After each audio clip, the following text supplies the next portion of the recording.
guess it'd be cool. It's like one of those cool art movies that starts off with a heating register and a shadow, which I don't know where it's from. And then, of course, you got the spinning fan up there, but not completely. This is the closest thing I'm gonna get to after it. Anyway, hey, so good evening. I have decided that this is evening in honor of your, of course, Hispanic heritage. I was going to give people a proper pronunciation of many words that when they come to New Mexico, makes them sound like tourists, absolute tourists. And we'll start with the first, of course, is sopapilla. Now you hear people say sopapilla all the time, and they just sound like a tourist. So it's good. Look at that. Washington's looking at me. I never really noticed it, but check it out. Abraham Lincoln. I've been out there to Mount Rushmore a couple of times. He kind of looks like Frankenstein. How weird. Anyway, so then then you can go to your very very most. Oh hey, hi Happy.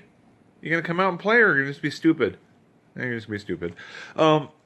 Then you have people with red or green at Christmas, whatever. So the green, of course, or red.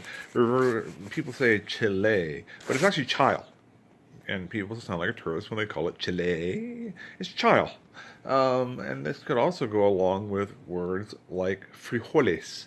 They're frijoles. Tortilla, instead of tortilla, tortillas, of course. Uh, Governor Susana Martinez, if you were to pronounce it properly, would be, God, why did I vote for her? I am so embarrassed that I ever did that. Look at it. Just Washington there's like giving me the stink eye. You know those pegmatites all over the place?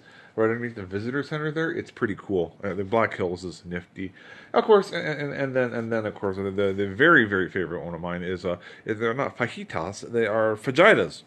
So you're ordering fajitas. So let's go through this again. So papilla, tortilla, chile, frijoles. What else did I put in there just to be an asshole? Chile. Oh yes, and fajitas. And all of this comes up because I was watching some cooking show today, ish, or maybe it was 20 years ago. I don't know. And the woman there was sitting there going, "But I cannot eat anything except vegetarian fajitas, or if I is a chicken fajitas, because people do not know that the fajita is a flank of steak, and if you say whatever." It's a word that's got co-opted into a meal name, a type of a dish, sliced up everything. It is not referring to a piece of beef any longer. And so then that's when I asked her, I'm going, so how long do you plan to stay single? Single? All your life? Because that would be really cool. Speaking of which,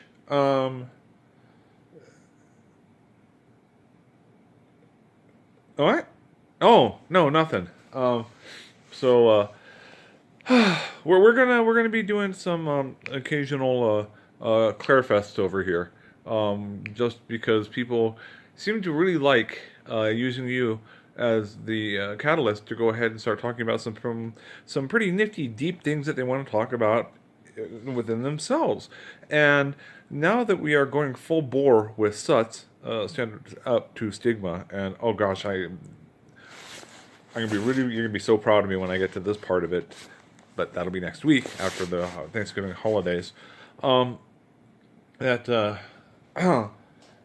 it gives me a much better idea of why it is the type of environment that I can create, and it's creating an environment for people to come and feel safe and happy and talking and connected. It's giving me a much better idea, and it's because when people come to talk about you the other evening, and then they start talking about their own lives and what they would do and what they want to do, and what dreams that they had fulfilled, because you had fulfilled such a great number of your own dreams.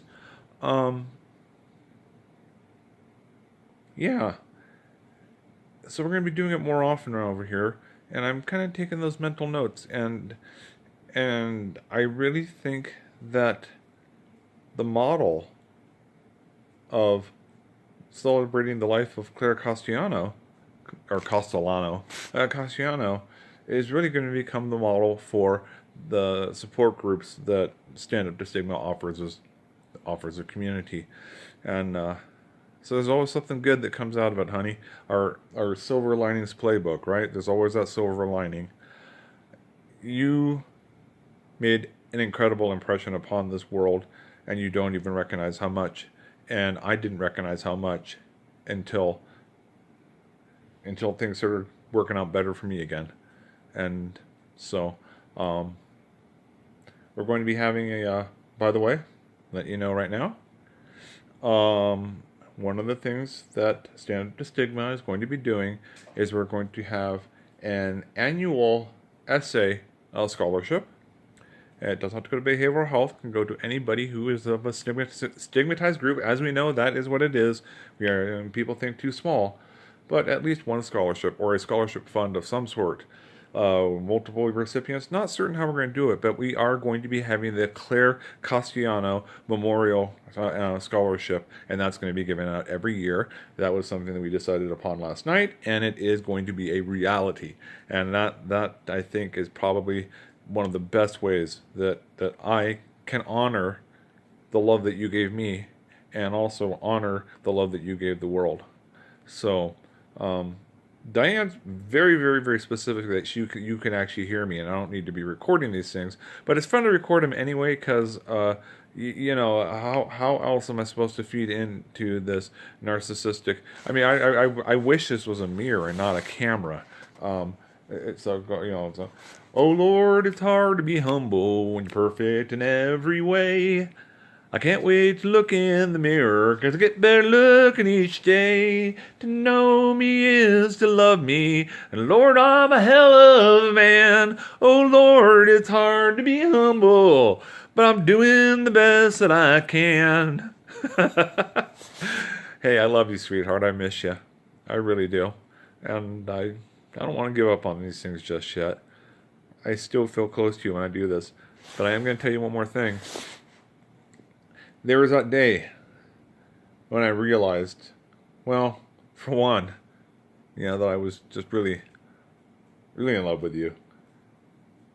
I got to hold your hand as we walked across the sandstone cliff, and you wouldn't take my hand unless you absolutely needed it, and I believed in you. And I'm going to tell you now, 25 mile per hour gusts, or sustained with 50 mile per hour gusts, did that make it? It was kind of a dangerous little hike that day. And I should say, I believed in you. And that's when I realized you believed in me too. And that's also when we started going, water! That you believed in me. That I wasn't going to let you come to any harm that day. And that was such a really nifty day. And I think you know where we're talking about. And so, it's only about 2 hours to the west of here. And I've got a few invites for go to other people's houses, their families, and take part in their Thanksgiving celebration. But my celebration this year, since my Scott's not available, my dad's going to be out in California, I'm going to actually head out to that place where we learned to believe in each other, and that we knew that we believed in each other, and we're going to go up there. There's that one spot where I tucked us out of the wind for a bit, and God, I actually just kind of wanted to hold you instead of just sit there next to you. But I sit there next to you anyway. And that's going to be my Thanksgiving tradition, I think. So, cool beans. I'll take some photos of it. And, well, happy Thanksgiving. Early. I'll probably do it again later. But I'm going to actually see if I can pound out what the heck are those rabbits doing? I'm going to pound out the chords for Mac Davis's oh Lord, it's hard to be humble when you're perfect in every way. I'm going to see if I can do that on the ukulele, because it'd be quite funny. All right, I'm out of here. You rest well. I love you, Claire. Bye.